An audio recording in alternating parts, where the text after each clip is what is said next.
the current state of the world. AI. It's not going to take over music completely.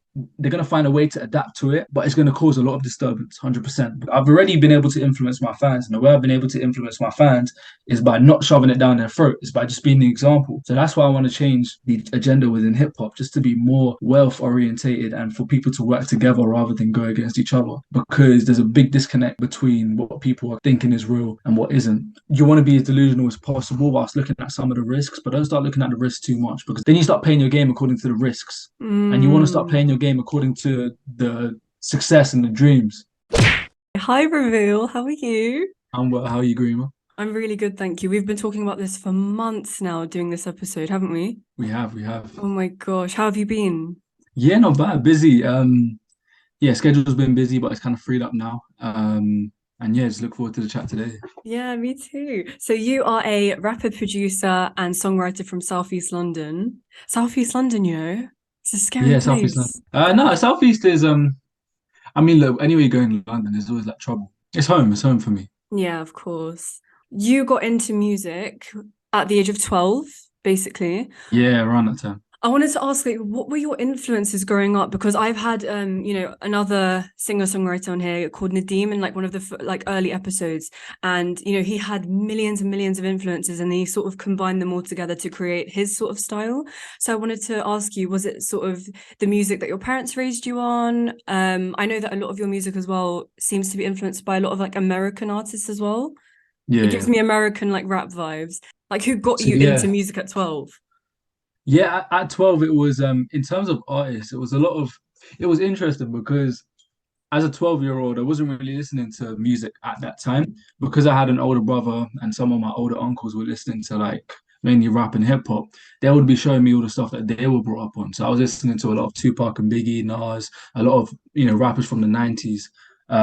So that was kind of my influence growing up. And then I kind of got into the J. Cole's at the time, Drake, and all those artists that were popping in. But yeah, and it was a lot of US music. UK music, everyone kind of knew the Tiny Temper and Dizzy Rascal, but for me, my mind just naturally navigated towards the US scene. Hence, you kind of hear that in the music.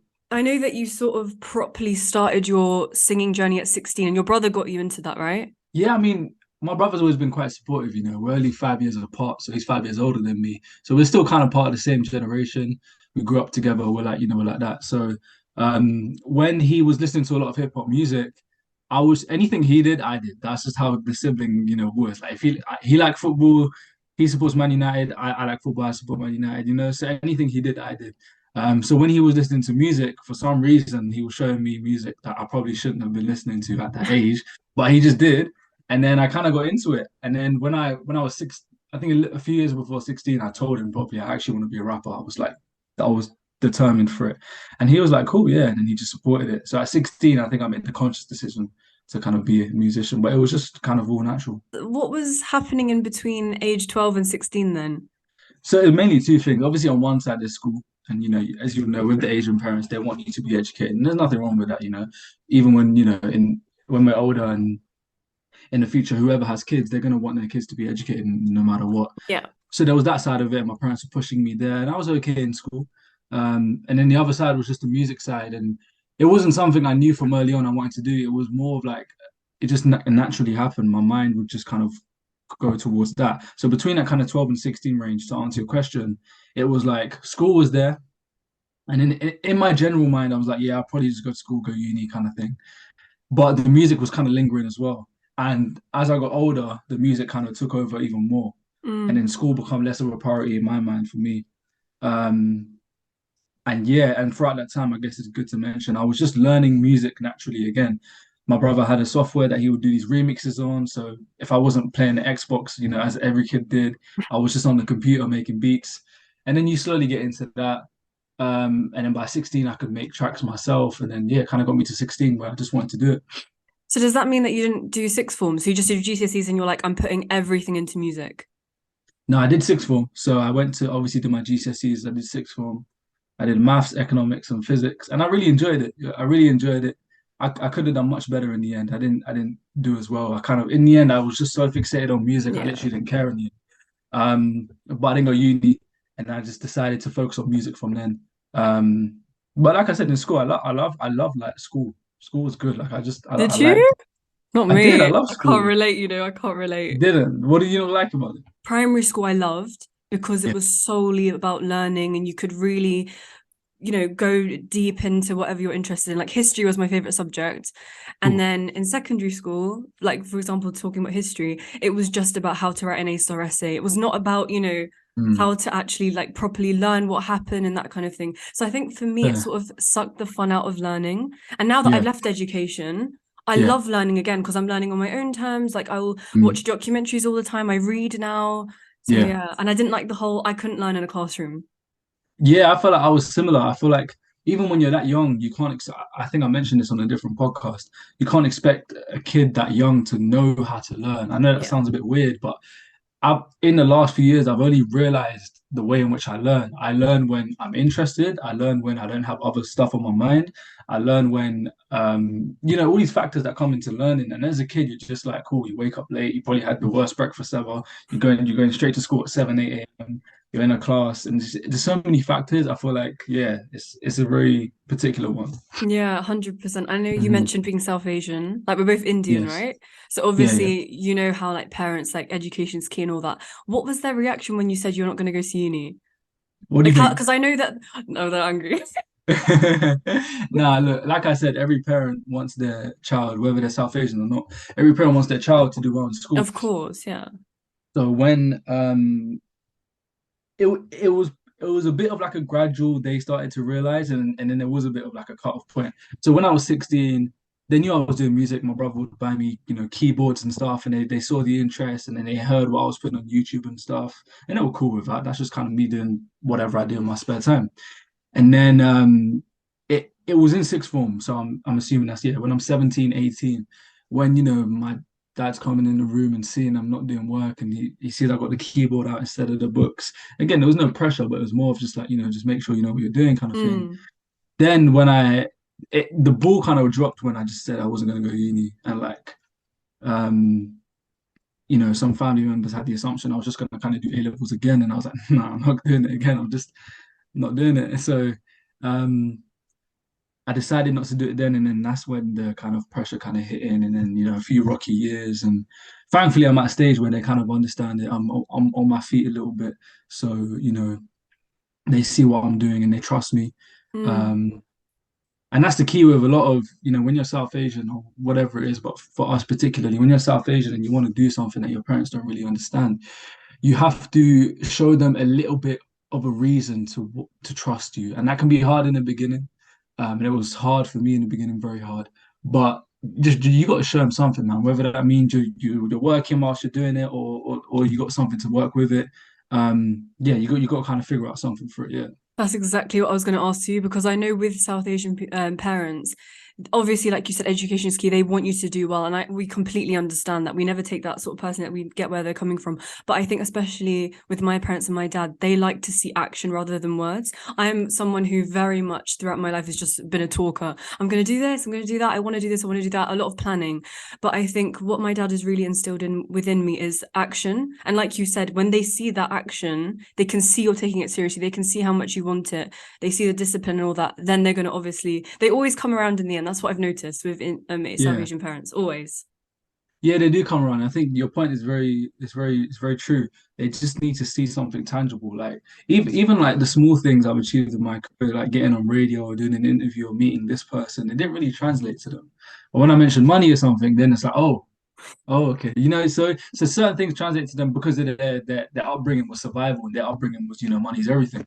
So you're right in the sense that, certain things speak to them, certain things don't speak to them. And you just have to show them little glimpses of what does kind of correlate to them. 100%. And you've always got those core values that they've instilled within you anyway. So that's always Yeah, gonna, 100%. follow with you.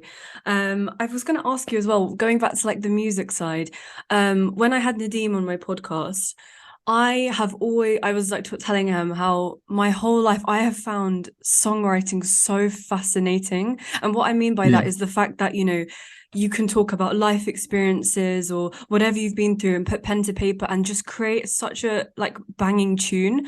Like all the yeah, rhyming, all the time that takes to, come up with that, the creativity when it comes to making like a unique beat or whatever it is.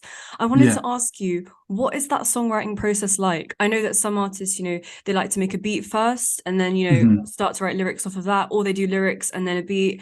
I know that Michael Jackson, for example, like he had a specific location as well where he'd write songs. Like he had his Yeah, songwriting tree in his garden. So that's where he'd yeah. sort of feel that creativity. So the two questions that I've got for you is, what is your songwriting process? And then the second one, do you have a specific place that you songwrite? Do you schedule it in where you're like, okay, next week I'm going to go to the studio with the boys and, write a tune? Or is it like with Nadeem where he could be on a bus and suddenly a lyric comes up and he has to quickly write it down? Yeah, I think for me it's a bit random. For me, it's interesting you mentioned the place thing. Like they have to be in a certain place to write music. I have to be in a certain mood. And I think that kind of relates to a lot of artists too. You have to be in a certain energy, a certain mood. Um, I should probably say that I do schedule it in because if my manager watches this, he's probably going to be like, "Yeah, you better be scheduling it in." Um, but truthfully, it kind of happens when it happens, and that's why I like what I write about, and that's why a lot of my music I write about, I talk about the stuff I talk about because you can't with songwriting, you can't always sit there and just write, especially when my music personally is so real life rooted. We have a motto here, and it's real life, real music, and that's for a reason. When it's like that, you can't kind of sit down. You can to a certain extent, as in, I guess you could kind of schedule it, but the perfection of the song is going to come when it's a bit random and thoughts kind of hit your mind. But in terms of like how I kind of write, sometimes I make a beat first, sometimes I don't. Sometimes I write ideas and then I add them to a beat. For me personally, I'm very I've tried every method of songwriting, not intentionally. Again, I'm a very natural worker, so the way it works naturally for me. So I songwrite in so many different ways. Um, so yeah, that's probably not the most exciting way, but yeah, just do it in all the any way possible. But even like the rhyming and all of that, like, do you need to have good vocab and stuff? Like, I've just always found it so like Yeah, interesting. Like every single, like you've got billions and billions of songs out there, and every single one somebody had to write down, think about an experience, yeah. craft it, make sure it sounds good. Like I don't know, I've just found it so fascinating because I I thought think I've never tried, but I always think if I was to do, yeah. I just couldn't. There's no way I could make a Yeah, yeah. unique beat and unique lyrics and all that. I don't know. I think that just comes from the muscle memory of, being 12 years old. Look, as a musician, we've consumed so much music, right? Yeah. It's like if we saw someone like sitting there doing like a maths paper, we're gonna be like, oh my God, how can you remember all these equations and all these Mm, crazy formulas and stuff? It's because they've been involved in it. They've consumed that thing for years and years and years. I guess that's the most easiest way to put it. But when mm. something's so natural to you and it comes muscle memory, like even me, yeah, like I'm trying to pride myself and I do pride myself sometimes on having like clever wordplay and stuff like that. But I've never really Yeah, like the sat there Billy and and the Jeans. I love yeah, that one. yeah. Oh, I I'm so glad love you caught that. that because Mandem ain't speaking about that. But No, yes, I thank love you. that. And I love Yeah. Michael Jackson more than anything. So like, Oh, is yes. it? That's Yes. perfect then. Um, so yeah, exactly. Lines like that, right? It's like I didn't sit there and be like, cool, today I'm gonna revise wordplay for 30 minutes. What I'm intentionally doing now is I'm reading songs and seeing how I'm studying the game. But when you're that young, when you're the 20-ish and like 18, whatever, and you've just been consuming music, it comes as muscle memory. It's like in India when all those village people can sing so amazingly. They haven't practiced singing necessarily. They've Mm, just been surrounded by it and it's been in the radio, it's been in them, you know what I'm saying? So I think it's one of those things where it's muscle memory from the amount of consumption you've had in that area. yeah. That's how we can write a song. And look, there's times where we can't write a song. There's times when I'm writing a song, I'm like, this isn't working, which is Mm, normal. But it's just from the muscle memory of like consuming that one thing for a long time. yeah. How often do you schedule in the studio sessions, just out of interest? With studio sessions, because I'm in my room right now, I kind of have everything set up here. So a lot of the Mm. songs I record, I've never actually recorded any song.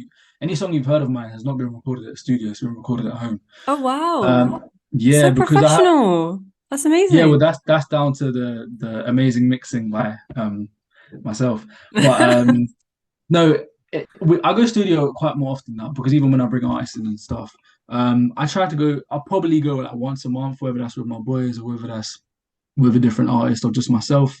But a lot of the work is here at home where I have the Yeah, mic and set up. That's where the real magic happens for sure. that's amazing. One, Mhm. okay, this question is more about you as a person, because Sure. you're all over my For You page.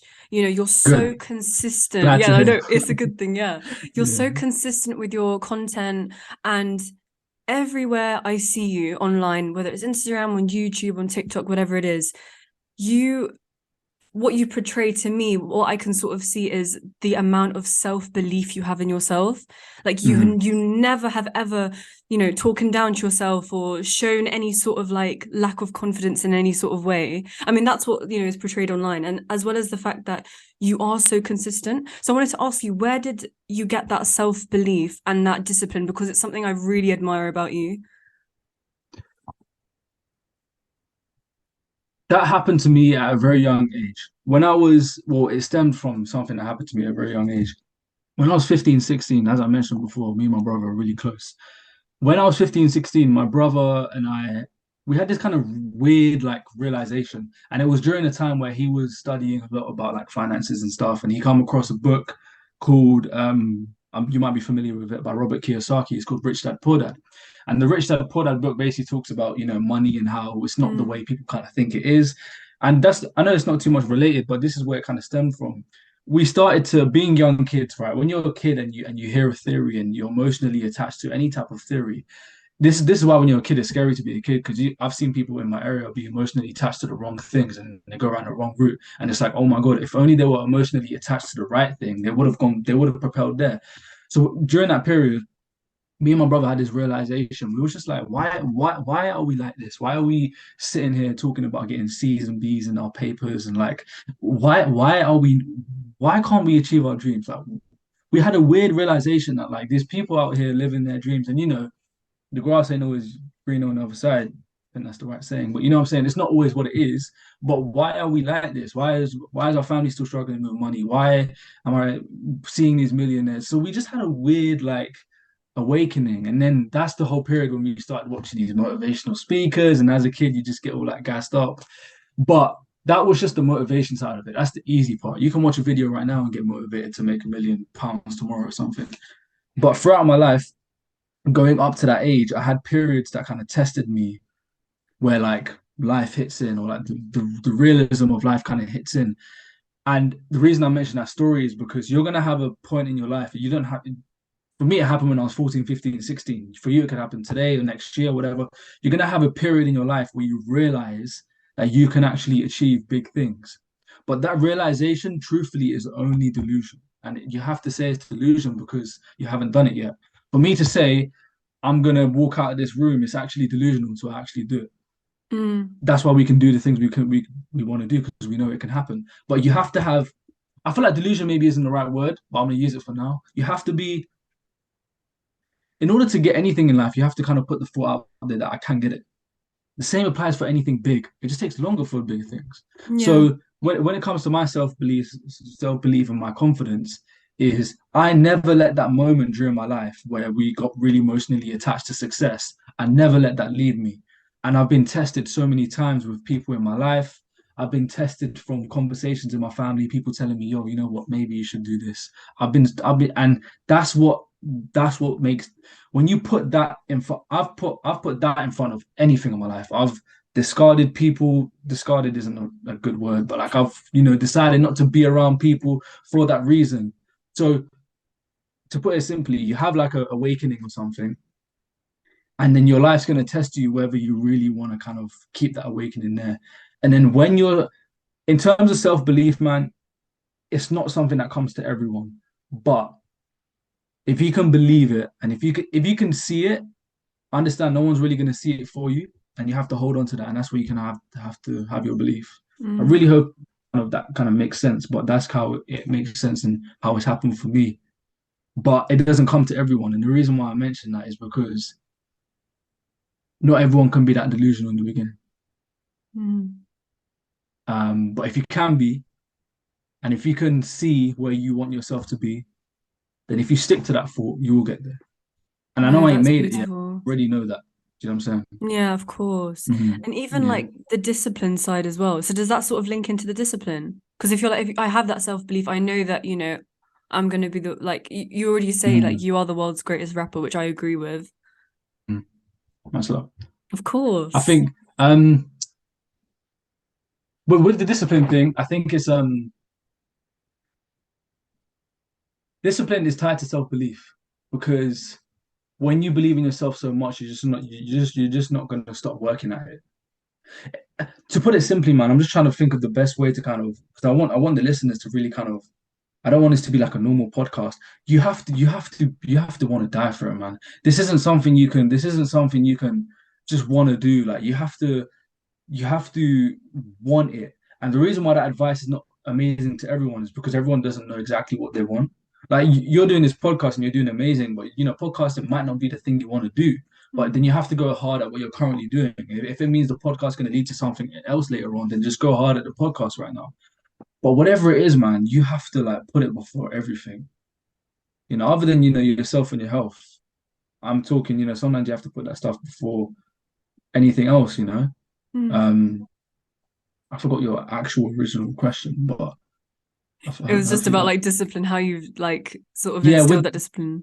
again, yeah, you have to kind of have a burning desire for it, man. And also just knowing that you ain't gonna get there if you want kind of that discipline. With discipline, you have to realize I feel like discipline isn't like an 80% game. You're not gonna no one's look, I know I kind of portray it on the internet, but of course I have my days where I wake up late and this and that and things happen. That's normal. So discipline is like you're consistently working hard at yourself and every now and then you take a little bit of breaks in some in to some extent because the one thing I believe is true as well, like if you want to be great you can't chill or like you can't stay back too much. I Mm. feel like there's a lot of talk on the internet talking about people saying, you know whilst you're coming up, take your time and you need space, and that's true. But if you want to be unlike everyone else, you have to do things that no one else is going to do. If everyone's being 80% disciplined and taking breaks 20% of the time, then you're just being like everyone else. And I hate to put it that way, but if you want to be extraordinary, you have to do things people aren't going to do. And that might mean doing something when you don't want to. That might mean sacrificing your health a little bit. That might mean for a year you don't get enough sleep.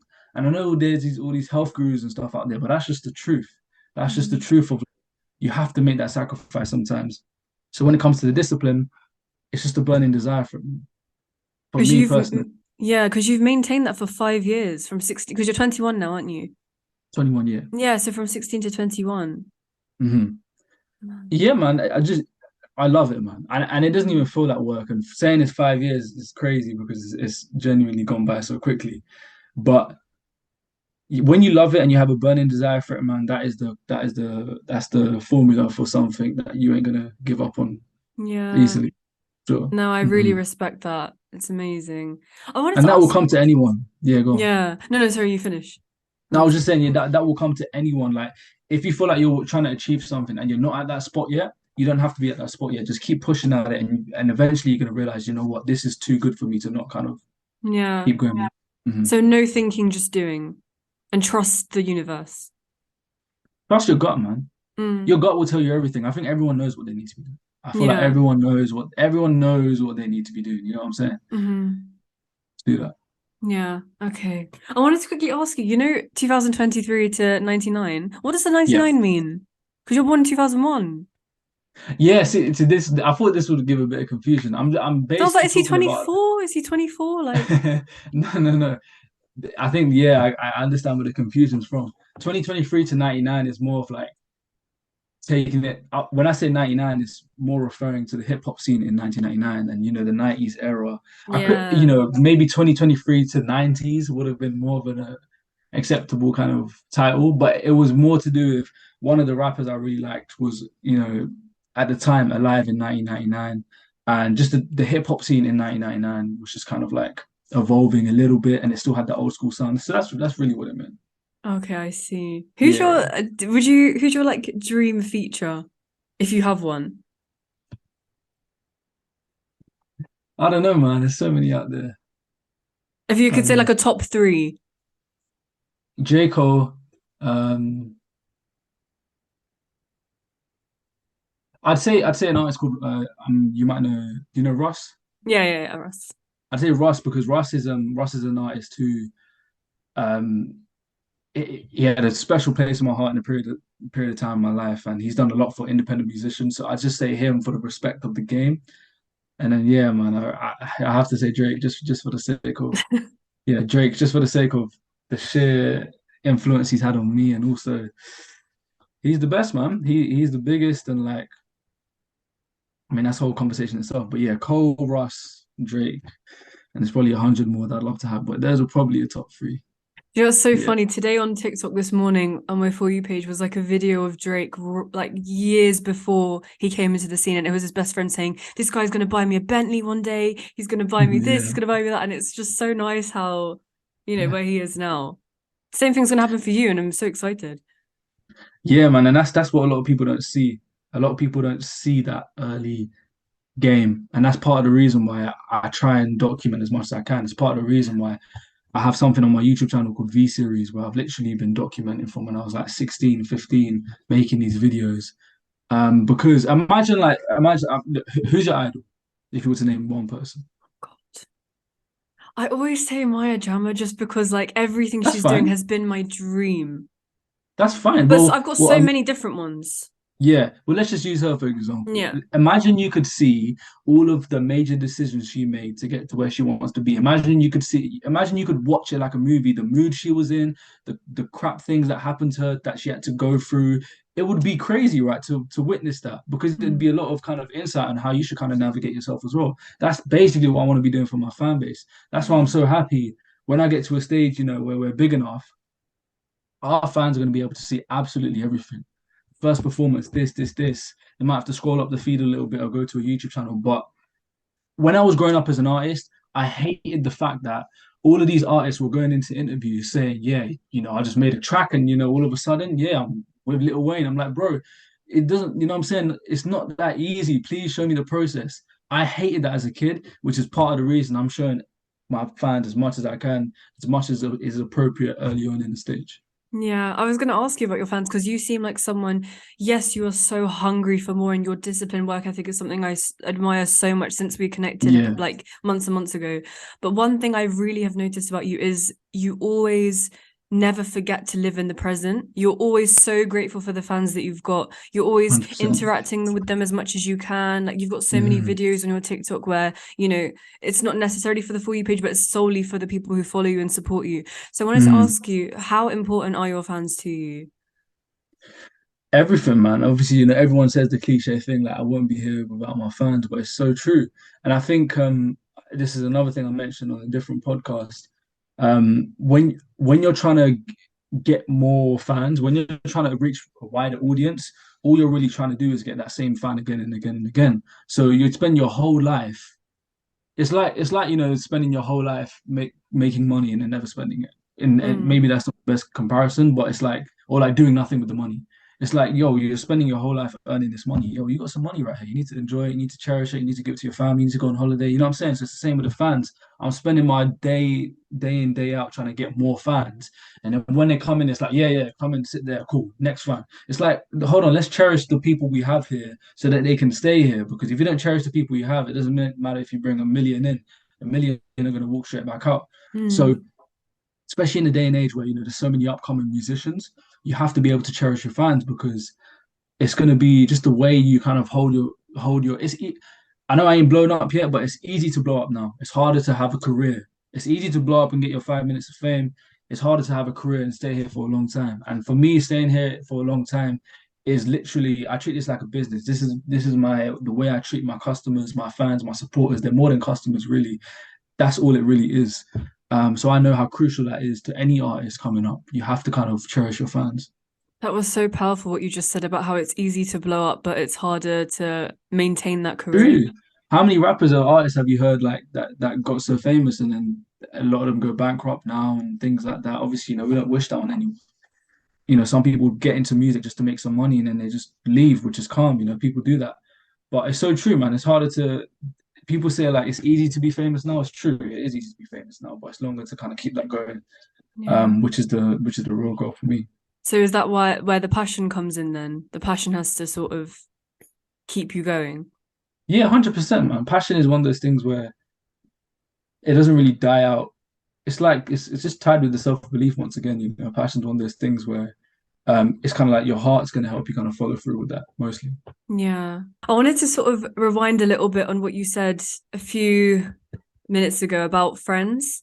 You said Yeah. you had to sort of, distance yourself from some friends. How Mm. important was that for your journey? Because I think something I've also recently realized is it's so important to have people who believe and back you 100%, as well as the fact that you've got like aligned values. Hmm. So how important was Yeah, that for you? What was that, Jack? Because it's hard. Friendship breakups are hard. yeah. I feel like it obviously depends how close you are to the people. For me, it was more of they say you're an average of like the five people you hang around, something Yeah. like that, Mm. and there's nothing wrong with that. But sometimes for me, I just saw people going in a certain direction that I wasn't really going in. So I didn't even kind of say like, cool, not gonna hang out with you anymore. It just kind of naturally happened. They went to uni and whatever, which is completely fine. But it's just more of I don't know when in my life this happened, but like one thing is really good for everyone to learn, and if you can understand this principle, it's really useful. People come and go in your life, man, and that's completely fine. Like you're gonna have periods. Like part of me, I when I was a kid, I used to be really confused. Like I used to try and keep relationships with everyone, friends, and just. But then I don't know when I learned this, but you just start to realize that some people are there for you in life. In your previous job, you have amazing colleagues. They were there for that time in your life, and now that you're moving on, like people ain't got to be here all the time. Family Mm. and friends and relations can, close relations, they can stay. But once you can be happy with the fact that people move on, it's perfect because like they didn't do their job, but like in your life they were there for the moment and then they moved on. So with friends, yeah, in an academic space where people weren't really doing anything creative themselves, um, it was kind of for me to just kind of be like, cool, I'm gonna let them do what they want to do and I'm gonna go in my own direction, which was it was fine. It wasn't anything toxic. It was quite peaceful, and I'm in contact with some of them that I do kind of message, and I'm happy to meet them or whatever. But yeah, you just have to learn to let go sometimes. So was it more about not backing you, or was it more about disaligned values, or like the direction that you guys were heading in? It was as simple as they were doing one thing, I was doing another, Right. Okay. Yeah. and you need people in your circle that are going in the same direction as you, not necessarily like in your career direction, but like the same mindset. I have friends that are doing completely different things, but we know we want to be rich and we know we want to do this and we know we want to be disciplined. So they have to align with you kind of on all aspects. I guess I think you're right. Values, have the right Mm. values, know where you want to be, and are happy to kind of be open to hearing your goals and stuff. That's what I would say. You're Because that's right. something Values. like I've been deeping that a lot recently. Because I think something I've sort of come to the conclusion is that you've got your real ones. So like you said, close family and the friends who will give you tough love as well as love. Because I think tough Yeah. love is really important. I do want to touch on that in a little bit. Cool. But then you've also got maybe your hanging out friends. So the ones that Mm. you can sort of have a good time with, but I don't know. Because I'd rather spend like I've been an extrovert my whole life. I think you are as well. So Nah, I've no always way. not anymore. No, I'm not. I wouldn't say I'm an extrovert. I'm definitely the introvert, but I can be extroverted when I need to be. I don't know if there's a word Ambivert. for that. Ambivert. So you're a I bit don't of know what both. vert it is. I don't know what vert it is, but yeah, it's just I can mix in it. I can Yeah, mix, but yeah, I'm definitely yeah. more of an introvert. Definitely. Okay, I see. Because I've always been an extrovert throughout my entire life. Like I've more of just like I love people, I love socializing, I love meeting new people, Yeah. interacting with people. But over this past year, I don't know if like but since September, I've spent literally, I'd say 99% of my time alone, working on myself, inner healing, Mm. working on what I need to do, spending time alone, self-love, all of that sort of stuff. And what I've realized now, because I've learned to sort of really love and prioritize my alone time Yeah. being an extrovert, I now am very choosy with who I spend my time with. Yeah. And what Yeah. I've learned is that it's so much more important to have very few quality people in your life rather than several people that you don't know if they're, talking Yeah. behind your back or whatever it is, or because I really value people bringing value in my life and helping. Like I think 2 episodes ago I had Priya on. She's like a life coach and we connected through TikTok. And I know that we've only been speaking every single day, literally for 2 months, but our values are so aligned. We are both Yeah, like in the same sort of direction. Like she's doing her coaching, I'm good. doing my presenting or whatever. And our values are just incredible. She gives me a lot of like encouragement as well as tough love. Like I think that's so, so important. It's also That's about how I feel. I don't know about you, but I'm yeah. very much someone who feeds off of energy. So I've really Mhm. noted down, like if I do go out and socialize, whatever, I come home and I'm like, did I feel good, or did I feel drained, or did I feel a bit Yeah, yeah, unmotivated? So there's certain people I feel really motivated around, and certain people I sort of feel a little bit like, oh, our direction's a bit different, especially coming from a grammar school, like you said. got Creativity you. isn't really channeled Mhm. or Yeah, supported in that regard. I don't know. yeah. I think it's I think the best way to put it is spend most of your time around the ones that are kind of moving towards that ultimate direction. And you can spend time with the people that you like you said, you're not sure what energy they give off. If they're just friends, like everyone just has friends, like friends. Then you have real ones, your close ones. Yeah, Spend most of your time with your close ones and spend like time a little bit here and there with your friends. That's as simple. Because the ones you spend the time around the most, you're gonna be more like them. Whoever you spend your time around, you're just gonna be more like them. So spend more time 100%. around those friends, like you mentioned, that woman you're speaking to. Keep those around you, and then keep the other ones. Spend a little bit of time with them here and there. We aren't Yeah, robots at the end of the day. We might have to see them every now and then. yeah. But then don't let your kind of energy go towards that direction if they're not suited for that. 100%.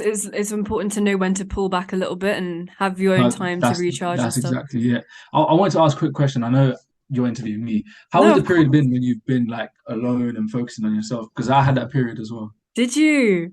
Yeah, yeah, 100%. I had that like when I didn't go uni, and then I had like 2 years basically to Yeah, myself, because everyone and was then like gone, COVID hit. right? Everyone gone. 100%, yeah. I see. So mine has been obviously I finished uni beginning of September, and ever Cool. since then, yeah, like you said, I've spent so much time alone, and it's been beautiful. It's Good been in it. yeah, it's so It's different, isn't it? peaceful. Yeah, Hmm. especially someone like me who constantly felt the need to be around people. I hated being alone before, hated it. Yeah, yeah. I was like, I want to I go know and talk people. to I know people someone, that have done that. FaceTime. Yeah, it's I know people that beautiful. have just like been extroverts all the time, and then it's hard for them to spend time with you.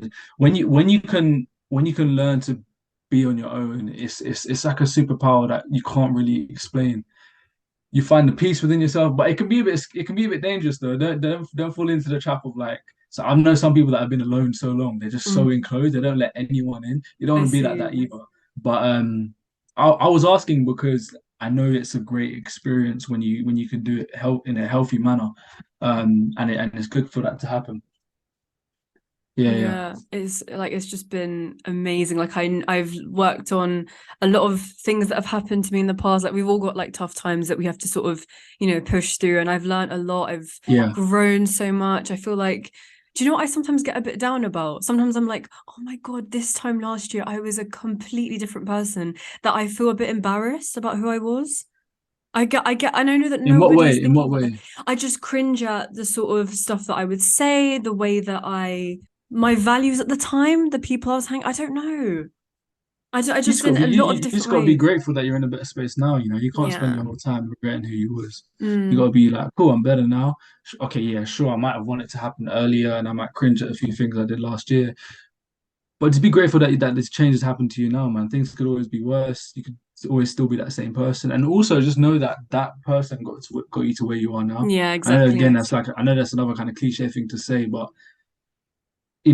let's say that you was that person last year, you might have refrained from it because it wasn't the right time for you, and then you would have gone back to your old ways. So like you got to be grateful Mm. the way the universe works. 100%. I think also in the past few episodes, I've been talking a lot about forgiving your younger self because I'm somebody who, like I said, I cringe a lot at myself. I'm just like, oh my God, you're so stupid. Why were you in that situation? Why did you put up Yeah. with that? Like, you're so whatever. Hmm. Because I've always been extremely overly nice to the point where people take advantage and I haven't had that much Yeah. self-worth or whatever. So it's one of those ones where I've learned to like forgive her because, like you said, if I didn't go through that, I wouldn't be who I am now. And what's the point in hating who you were before? Just nurture her, love her, and be like, do you know what? It's fine. You've grown so much from it. I'm proud of how far you've come.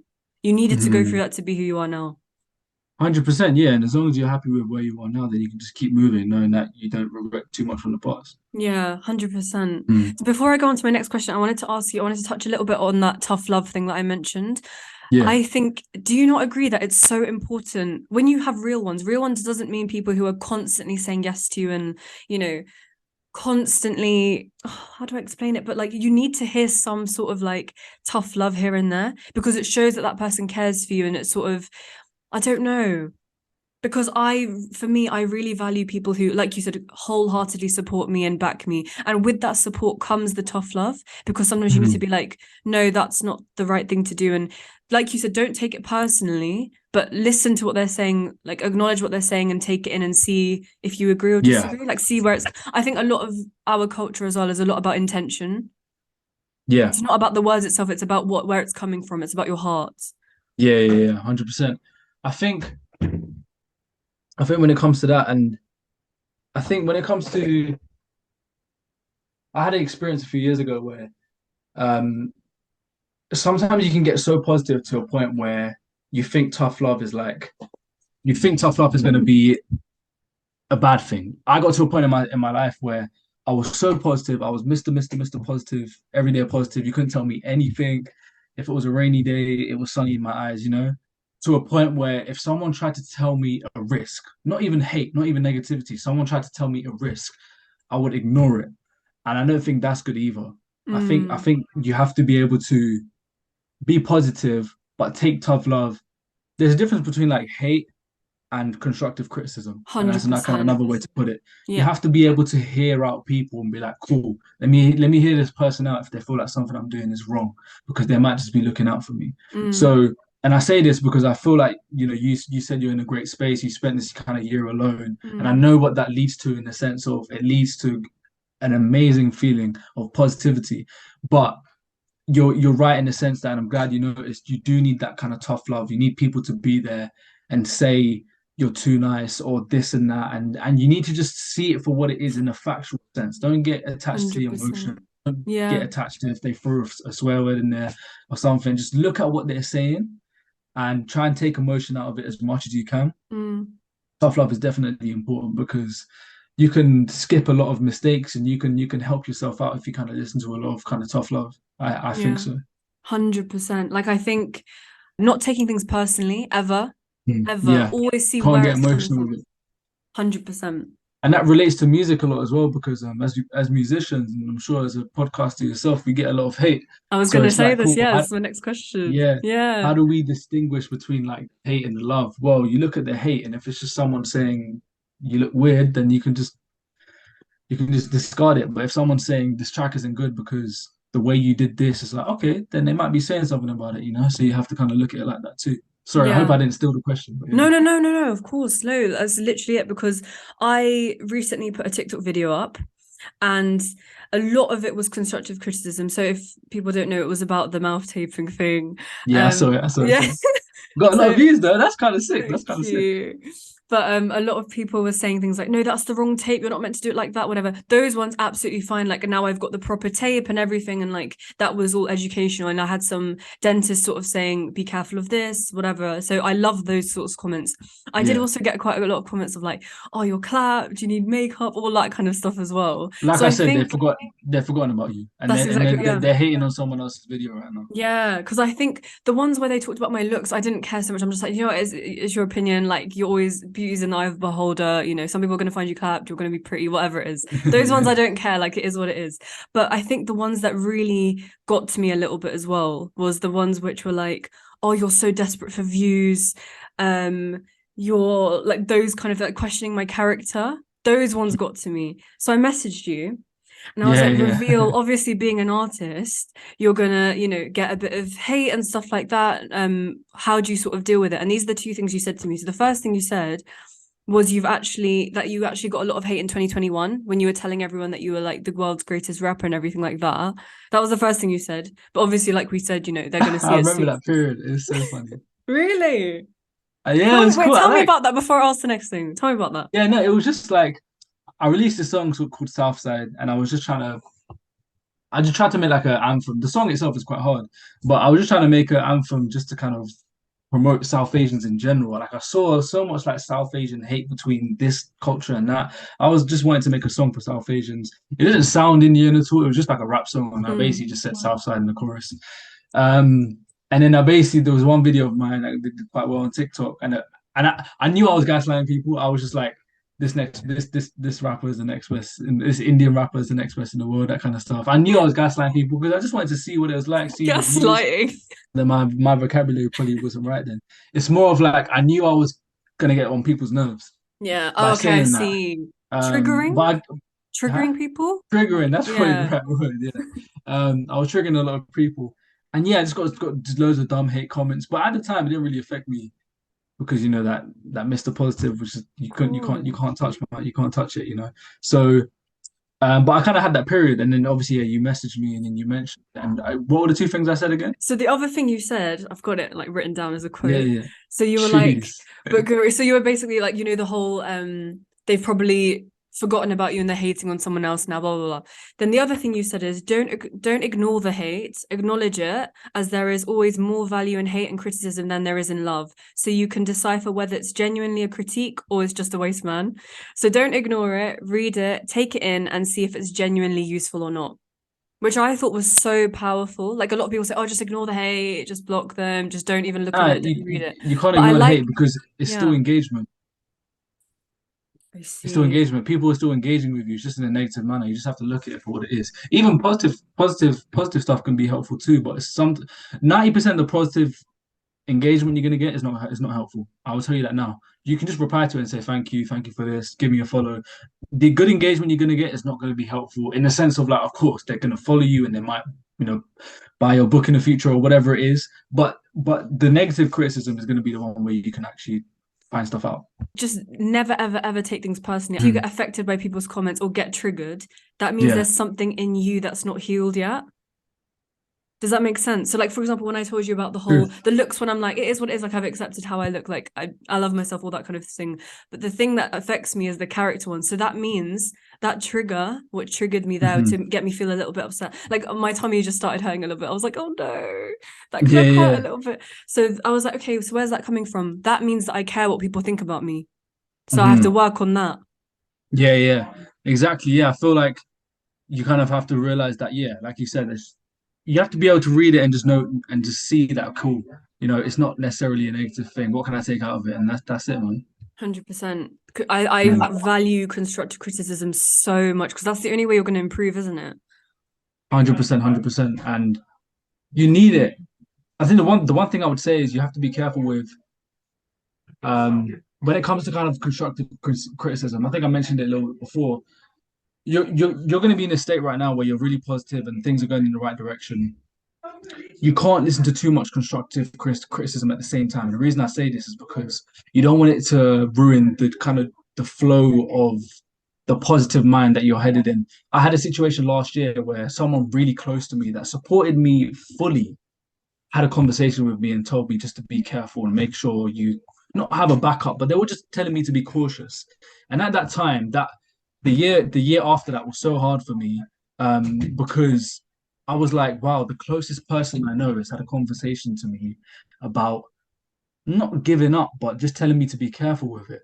Mm, So that was constructive criticism. Now look back at it, but it hurt me because I was in such a positive space. I realized now that you need to be able to hear and face the risks of something. It's like the best way to put it is back then I couldn't hear negativity. I didn't want to look it in its eyes. I didn't want to accept any type of negativity. But now I'm positive, but I can look negativity and I can look the risks in its eyes and be like, cool, I know if I don't do what I'm gonna do, that's gonna happen to me. I'm happy with that. But back then I didn't want to acknowledge it. So what I'm trying to say now is that you don't want to hear too much of the criticism to let you sway you off your kind of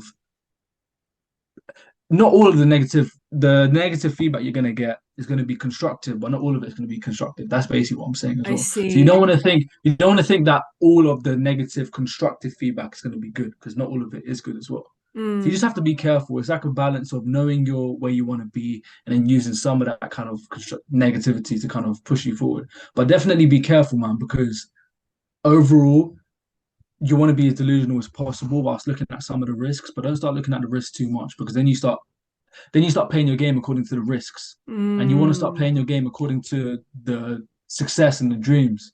mm. I guess that's kind of what I'm trying to say. I'm not the best at vocally kind of putting that No, out no, there. I completely That's know what I'm you trying to. are. Yeah, that's what I'm You're a trying to say. songwriter, of course you are. You're great at like But I'm not. words. But no, I'm not good at speaking. That's the thing with songwriters. We can say it in a song. I can't speak it well. I should Not have sent not you the all the time. questions first so you could have written some lyrics, you know.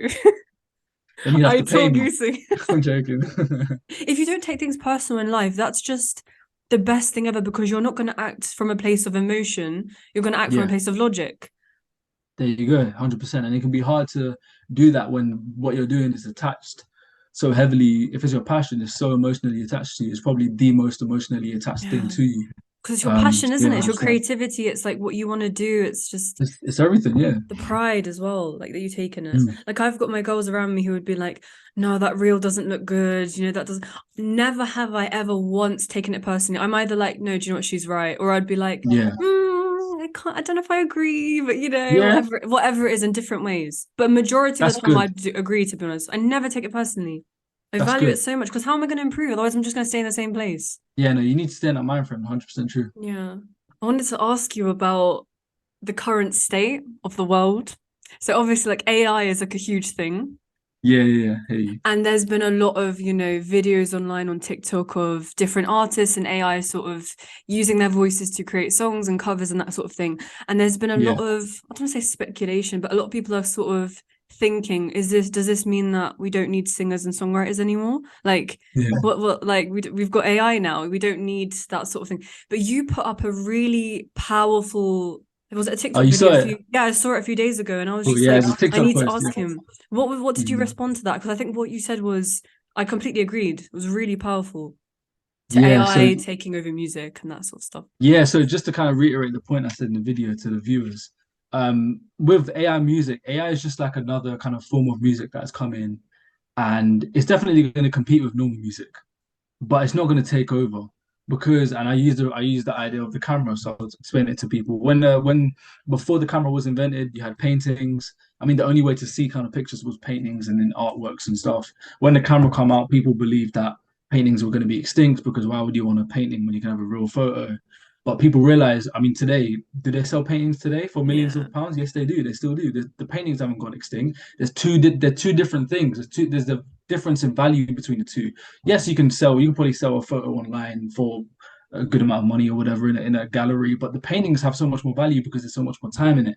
Now with music, but that doesn't mean that there isn't competition between the two. And with music, it's more specific. The problem AI, not the problem, the challenge AI creates is it maybe makes the artist have to compete with AI, which how can you do? Because AI is just, you can make anything. So the problem you can have now is, Kanye or whoever it is can release an album and people can be like, this is terrible. AI can make a better album. And then what does the artist do? Like that's a genuine Mm, situation that I know artists are already worrying about. Like they can make good music, but their fans can make an AI version and they could just, But the flip side of it is like, cool, the fans can make an AI song, and then Drake or whoever could be like, F it, we're gonna sign whoever made that song and we're gonna perform that song. So there's a lot of ways to look at it. So I think it's not gonna take over music completely. They're gonna find a way to adapt to it, but it's gonna cause a lot of disturbance, 100%. Because with anything in business, when something enters a new market, it causes some friction, and that friction causes either things to kind of depart ways or some form of partnership or adaptation.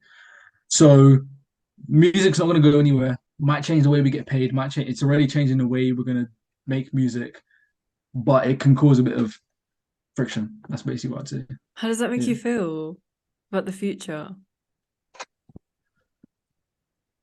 I think it's all right. I think we'll learn to adapt.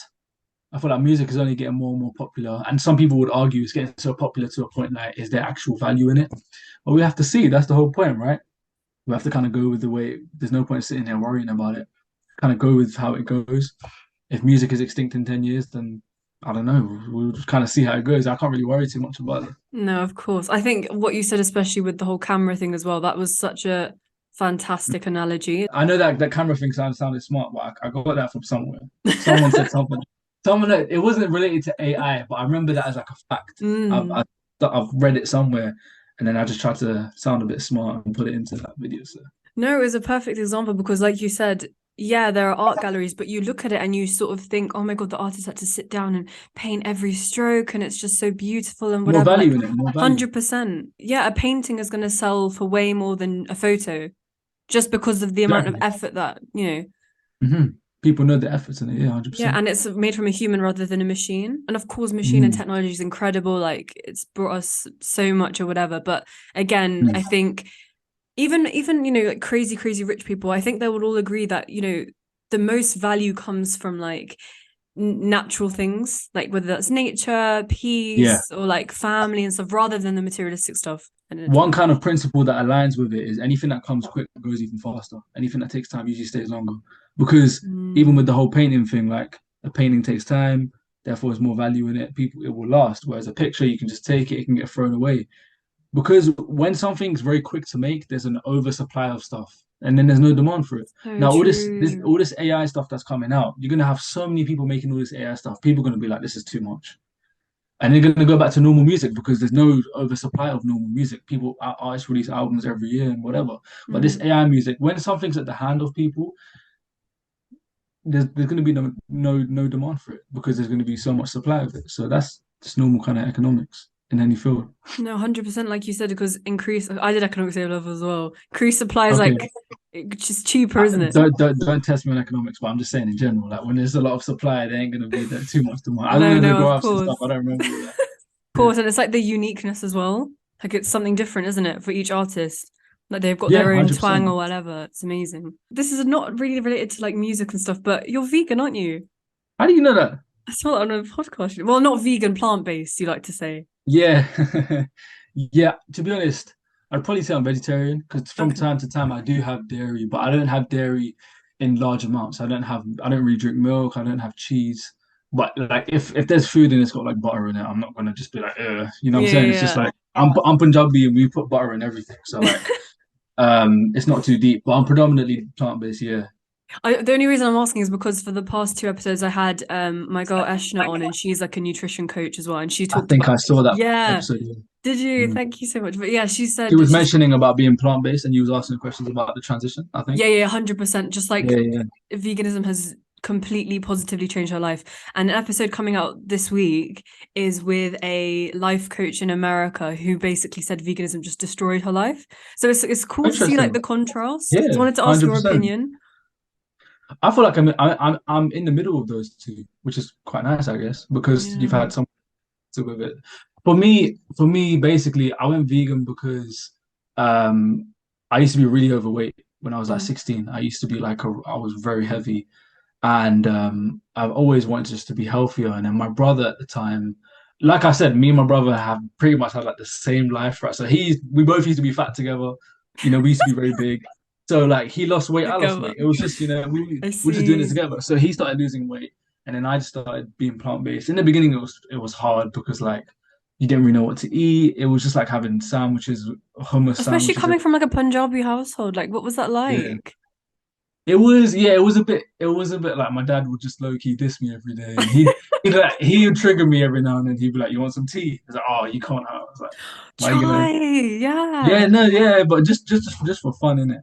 But in the beginning, it was hard because I was raised vegetarian, so when I was Oh, okay. So it wasn't that um, difficult because it Ashna wasn't was too, raised yeah. meat eater. Like they were all meat eaters. Okay, yeah, no, for Yeah. me, because I was raised vegetarian, it was just cutting out dairy for me. That's all it was. But yeah, basically, long story short, I started losing weight from going vegan, but I lost a lot of weight to a point where I just kind of looked a little bit too slim, you could kind of say. And then now I'm kind of in the phase of like just gaining a bit more mass. And now like I have no problems at all. It's perfect for me. Like I know what I need to Oh, eat. I can go anywhere. I can cook for myself. I have no problems with eating. I know my body. I know what makes me feel terrible. I know what makes me feel good. That's like one thing that it's been a life-changing thing for me. And now I'm like at a stage where like I've finessed it. I've literally finessed it. I'm so no, good right that's now. amazing. Health Like, wise, because it's yeah, a yeah, journey, isn't it? It takes time to understand your body and what you want, what works, what doesn't work. 100%. Same with your And music, probably.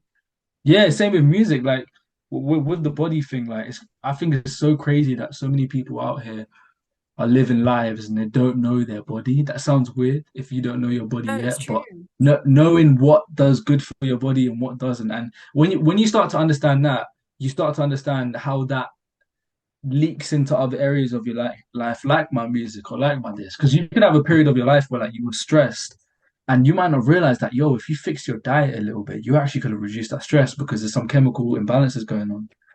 But yeah, like you said, it goes straight in with the music, that kind of balance there. And yeah, I'm just glad I did it, man.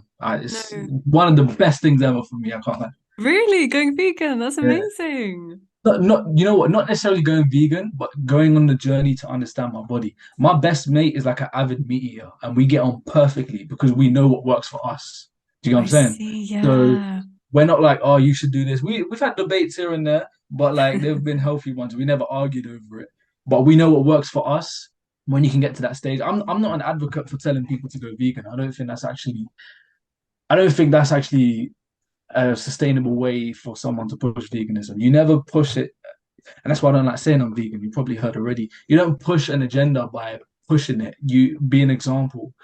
Look at all the idols that you look up to. You never looked up to them because they've been out here saying, I'm the best and you should follow me. They were just an example. And you were like, you know what? I like the way they act. I like the way they think. I want to do more like that. So that's the kind of way I look at it. That's exactly what Eshna said. She never ever Is it? likes to lecture people. Yeah, that was exactly what she said. She was like, That's I don't interesting. like Yeah. to instill fear. I don't like to be forceful. Like, yes, I feel passionate about it, but Never. I like to be an example. That's how she became vegan, is because she lived with her best friend.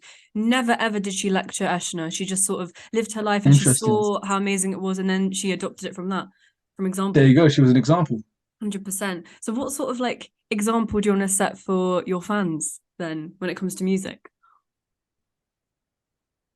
The biggest thing, my biggest goal in music, aside from, tied to my success, we need to change the agenda in hip hop. And what I mean by that is, I feel like we're talking about the wrong things. We're glorifying the wrong things, and we're living for a lot of the wrong things. Um, Hip hop is in a space where a lot of people are doing it, and they're realizing that they can make money from this now, which is great. But the example to the younger generation right now is not the best because I see it and I've been part of the younger generation and I know what looked cool to me and what didn't look cool. And I know in a music video when a bunch of people are like waving up some guns or something, it looks cool compared to someone that's kind of lyrically speaking. And Mm. look, when it comes to music, hip hop especially is such a touchy subject. Not touchy, but it's so many factors because hip hop is the only genre. First of all, it's the world's biggest genre, and it's the only genre that is so rooted to real life that people can't tell what's real and fake.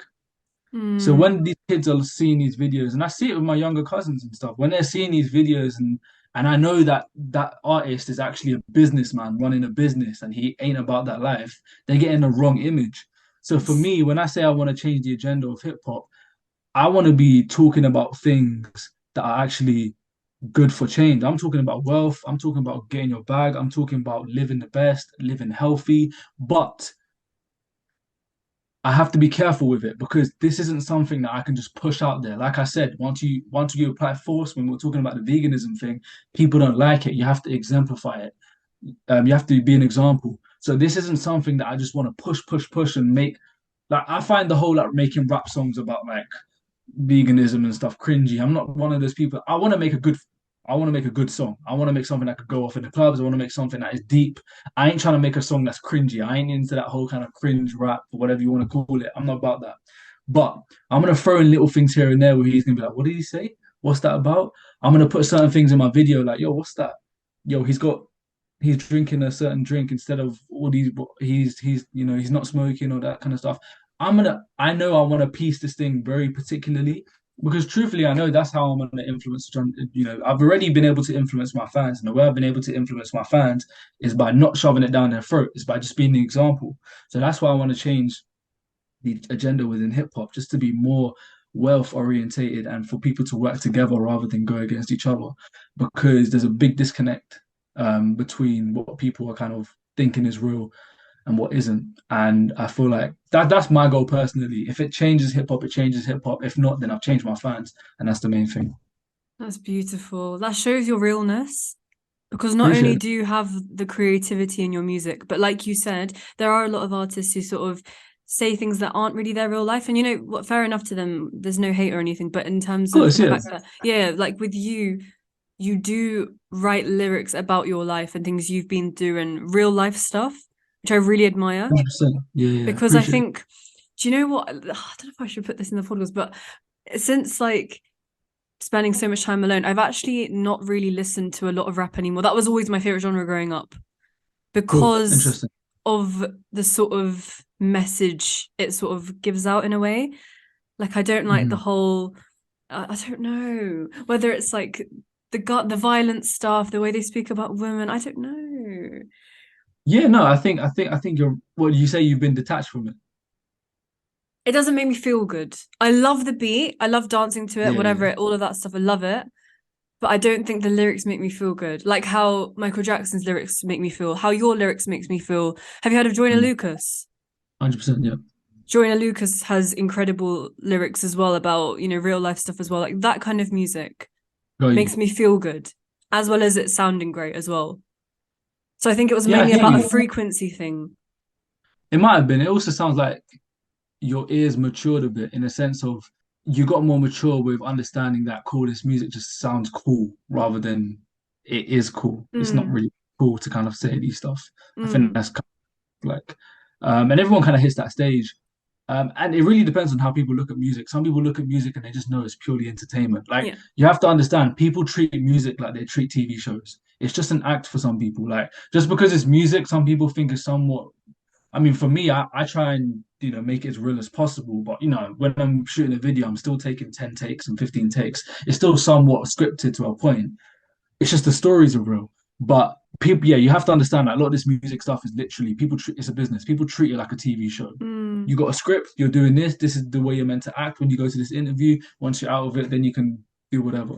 That's how people yeah. have to look at it. But it sounds like you kind of matured in the sense of it's interesting you say that you kind of gone away from it. Yeah, it'd probably just be you kind of maturing. Everyone kind of has that. I feel like throughout everyone's life, they go through different periods of different kind of genres throughout their whole life. So maybe your rap kind of genre is kind of finished and now it's onto a different genre. It's always been my thing though. R&B and hip hop has been my dad brought us up on a lot of like white rock. So a lot of rock music, a lot of Interesting. Beatles, a lot of like Pink Floyd, that kind of vibe. And then Yeah. I remember when he bought me my first iPod Nano when I was like 9. Like I really loved R&B and hip hop. That was like my thing. But then over the years Yeah. I've just seen the transition and how it's sort of become more violent or more hateful and a bit like I don't know, I don't That's like it. Doesn't make exactly me why I feel want to. safe. Doesn't make I me feel mean, safe. look, the fact that you're not a super hip hop listener and you can have that point of view is exactly why I want to kind of change that kind of general agenda. Yeah, it's not that I want to change what everyone else is talking about. It's just I want to be a good example myself. And if I'm talking about certain stuff, of course I want to give that example to the world. But like I said, man, I don't want it to be something. I just generally believe the agenda in hip hop needs to change. But I'm just going to focus on doing that myself and for my fans and Mm. just see where that kind of takes everything else. Yeah, like I don't want to take away from their experience. I understand that a lot of it is their experience and their upbringing and that sort of thing. Yeah, But I exactly. think, Yeah, yeah, it doesn't make me feel good, especially because this whole year since spending a lot of time alone, I've been, do you know, are you aware of like masculine and feminine energy? yeah. In some, I mean, you could kind of expand a little bit more, but I So think I know. masculine is basically like it's just basically working off of biology. So obviously men have a lot more testosterone, which is where the discipline, Yeah, work ethic, all of that stuff comes from. Femininity is more like yeah. free flowing.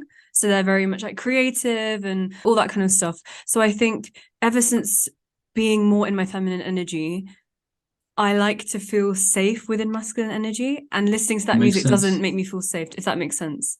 And that's why a lot of guys listen to it because it's the opposite, right? And it makes us, it Mm, gets us, it turns us up. We go to the gym and it feeds off of our energy. I think that's what we're trying to say. yeah. Whereas there might be some more softer, delicate type of music that is feeding off of. I mean, that kind of aligns to the energy. So You're. like old school R&B basically for me. There you go. Exactly. Yeah. So I think Yeah. I yeah, think Arija Cowles asked you this, but I wanted to ask you this was one of my questions. We've been talking a lot about, you know, the UK rap scene, hip hop, that kind of stuff. It's majority black based. So mm, what is it like being a South Asian rapper? It's not something that we see every day. I love it. Like the yeah. uniqueness and all of that. I think that's the first point. I think it's definitely something different.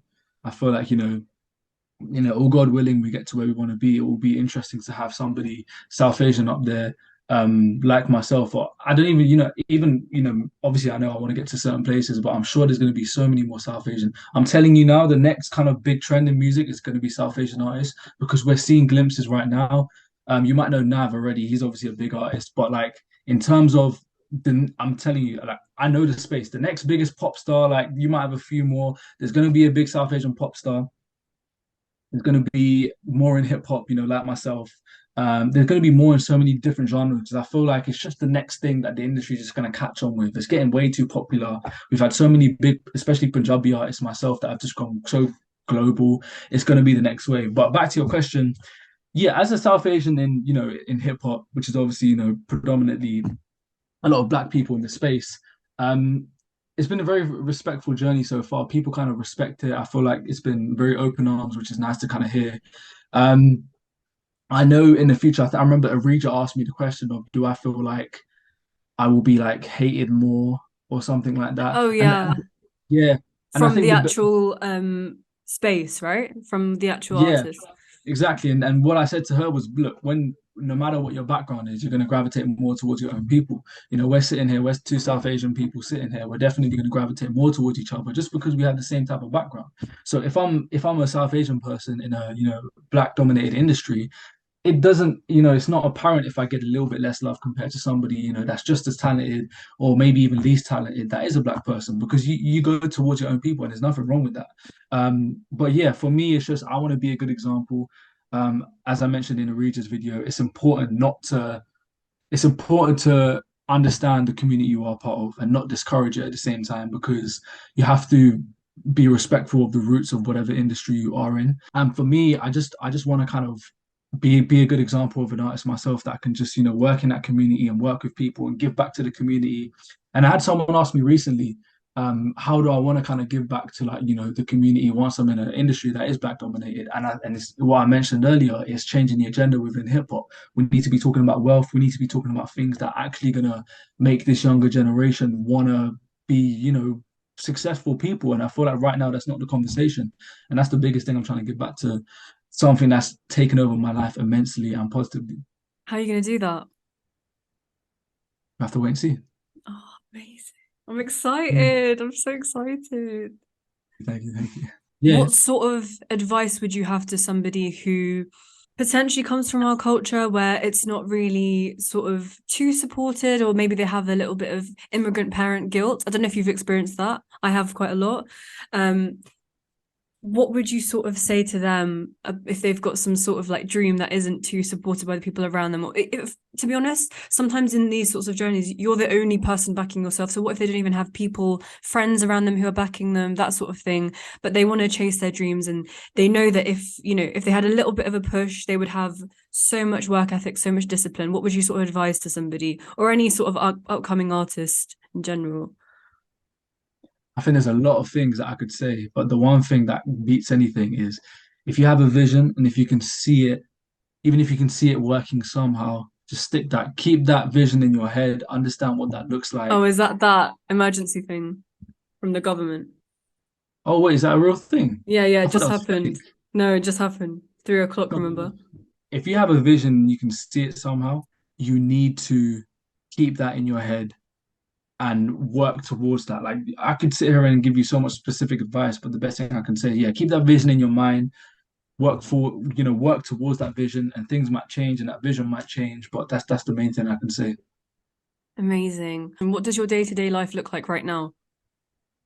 Like obviously now your parents like Mm. proper for you, your brother's there, you've got Michael as well, who I know you've connected with. Yes, So you've got shout out all to these Michael, people around 100%. you. Like Yeah. like you said, your schedule's been crazy busy as well. What does every day look like? I'm curious. Because it's not the standard 9 to 5. Yeah, no, it's not. So for me, it's, I work early in the morning, so I'll go to work and have a shift at work. I've I'll seen, oh come. my God, sorry to interrupt, but your Instagram stories, you're up at like 4 a.m. every day. I really Yeah, respect it. yeah, around that time. It's just like my work shift is very early, and I've chosen that, but like it gets me up early. I probably should be sleeping early as well, but that gets a bit sticky sometimes. But yeah, I like kind of being up very early. That's something I pride myself on. But the job kind of helps me stay disciplined there, getting up early. Because you wake up and you're like, you want to do it, don't you? Gets you out Yeah, of I bed. mean, you kind of get work done, and then you've got the day to kind of go gym and do everything else, and then try and get an early sleep if not, you know. Um, but yeah, day to day is usually like, going to work in the morning, finishing around midday-ish, going to the gym, and then in the evening it's all music work. So I'll have like projects from, I'm a sound engineer as well, so I have mixing and mastering projects for artists as well, getting that done out of the way. I'll basically split my evening time after gym, split it into half of it mixing and mastering, half of it into my own music work. And truthfully, that's the general schedule, but it changes every day. There might be one day I just focus on music. There's weeks where I don't do music and I've got too much projects to do. That's the general schedule. And I like that schedule. And then I have a few days off in the week where I can just kind of have a bit more time to myself. And that's mainly it. Yeah. Oh, I love that. That's nice that you've got that freedom to do what you want. You can sort of low key pick and choose when you want to do stuff a little bit. Yeah, I like that. I feel like yeah, even though I'm working, I work around like the kind of work schedule. And then I'm able to kind of just do anything else after that. But I like to kind of be organized. I also don't like to be too free flowing with it because then I start getting like I need to be organized. It just helps me being organized. Yeah, Yeah. 100%. Well, is there anything else that you want to quickly say? Yeah, just to yourself, man. Keep going. You have an amazing podcast. You have an amazing platform. Seeing your growth has been amazing. You're going to come across many more hard situations, many more great situations. But like you said, don't take anything too personally. Look at things from a logical standpoint, and just keep going, man. Just enjoy the journey. Don't think too much about the end goal, and keep that vision in mind. It's a tough balance of not thinking too much about the end goal, but keeping your vision in mind. It's keeping your vision in mind and just enjoying the journey. And yeah, keep it going, man. Thank Genuinely. you so much. That's so kind. And I Welcome. honestly, I'm backing you all the way, seeing your journey. And when did we connect? Was it October time, November time? Was it I was it think it last was year? It was definitely last year. definitely last year because it was when Arija's podcast came out. That's, I think, when you came on my Got For You you. page on her Ah, podcast. interesting. It was a Must have real. been late last year. Yeah. So even since then, it's been like, what, 4 or 5 months, just seeing your growth even from then has been Yeah, no, yourself as beautiful. well. Like, I respect the hustle, I respect the discipline, the consistency. Like, I've never seen you, slack or whatever on like online. Like, you're always posting content out. Do you have a cameraman with you all the time, by the way, to No, document so this? that's shout out to my cameraman Raymond, RG Films. He he's local to me, but when we do like music videos or studio shoots, then I kind of call him up and then we'll do a session. But he's on hand. I guess it's probably the best way to say it. Yeah, Amazing. Sorry, I keep forgetting because I'm like so so good, intrigued so with like good. music and stuff. When it It's so comes to good. music videos, how do you plan that? Is that something where you're like, you sit with your boys and you're like, okay, I want this, I want that, or like, because I know with Yeah, you, kind of. what I've noticed with you is that for you, the main sort of priority is the lyrics and the music and how it makes the fans feel. So how does the Mhm. music video sort of reflect that? I think truthfully, it needs to get better. I feel like with the stuff I talk about, the videos can be so much more descriptive visually. But usually the process is a lot of it's in my head. I think I'm like a visionary, so like I can think so many things. I just need to kind of get it down on paper. So when it comes to music videos, I just have to explain it as much as I can to my videographer. And luckily, he usually understands the vision, and he might not understand it 100% of the time, but we try a few things and it looks great.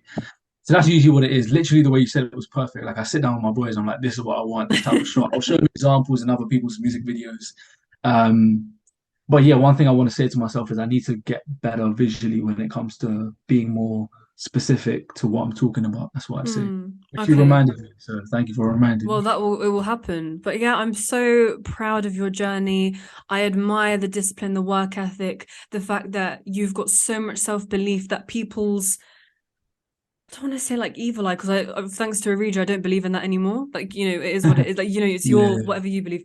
But people who don't believe in you, people who sort of give you not constructive criticism, but just purely hate. You don't let any of that get to you. You just focus on, like you said, you see it, you believe it, and you're doing it. So I really, really respect it. I think thank you I'm very so much. excited for your journey. Like imagine if we watch this back in like 5 years' time, like where you are. We will be 100%. So And we're gonna do a excited. second episode and be like, yo, remember Yes, 100%. I would love to do another one with you just to talk about the journey from now until then. But yeah, I'm so excited for your journey. Thank you so much for your time. I'm sorry this has been Welcome. so overdue. My God. It's all good, it's all good. We got it done. That's the main thing. We got it Yeah, done. 100%. But yeah, I'm backing you all the way and I'll link everything in the description. Thank So you. where can people find you and your music? Yeah, so on all socials at RVL Reveal. And you can also go to rvlreveal.com and then everything's there. Thank you so much. See you. Speak soon. Speak soon.